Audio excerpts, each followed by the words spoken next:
இருக்கு. இனி வீட்லயே பானிபூரி செய்யலாம் எல்லாரும். ஆச்சி பானிபூரி கிட்.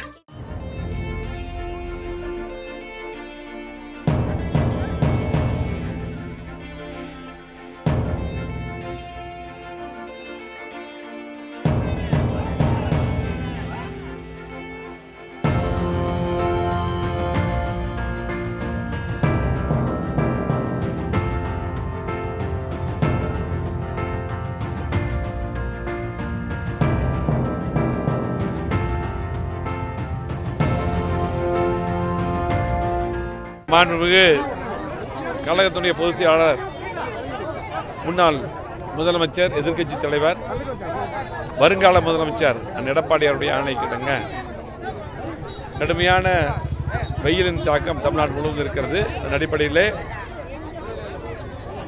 கழகத்தின் சார்பாக உடனடியாக நீர்மோர் பந்தல் திறக்க உத்தரவிட்டார். அதன் அடிப்படையிலே கோவை மாவட்டத்திலே குனியமுத்தூர் பகுதியில் சுகுணாபுரத்தில் இன்றைக்கு நீர்மோர் பந்தல் திறந்து இயல்நீர் போன்ற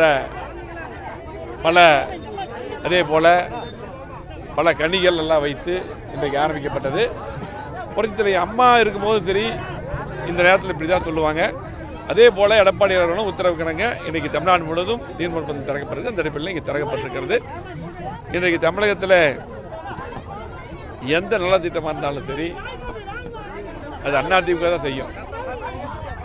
எடப்பாடியார் முதலமைச்சர் இருக்கும்போது கோவை மாவட்டத்தில் மிகப்பெரிய வளர்ச்சி தந்தார். 4 வருஷத்தில் திமுக எதுவுமே செய்யலை. இன்னைக்கு இருக்கக்கூடிய ஒட்டுமொத்த மக்களும் மீண்டும் எடப்பாடியார் முதலமைச்சராக வர வேண்டும். கோவை மாவட்டத்தில் விடுபட்ட திட்டங்கள் திமுக செய்யாத திட்டங்கள் எல்லாம் மீண்டும் செய்ய வேண்டும் எதிர்பார்க்கிறார்கள்.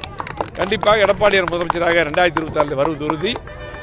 கோவை மாவட்டத்தில் திமுக புறக்கணித்திருக்கிறது. கண்டிப்பாக மீண்டும் எடப்பாடியார் விடுபட்ட திட்டங்களை திமுக செய்யாத திட்டங்களை செய்வோம். நன்றி. தொடர்ந்து எல்லா பகுதியிலும் இன்னைக்கு ஆரம்பிச்சிருக்கோம். இனி எல்லா பகுதியிலும் முக்கியமான பகுதியில் கண்டிப்பாக நீர்மோர் பந்தல் தொடர்ந்து திறக்கப்படும். இனி வீட்லயே பானிபூரி செய்யலாம் எல்லாரும். ஆச்சி பானிபூரி கிட். செய்திகளை உடனுக்குடனும் துல்லியமாகவும் தெரிந்து கொள்ள சப்ஸ்கிரைப் பண்ணுங்க.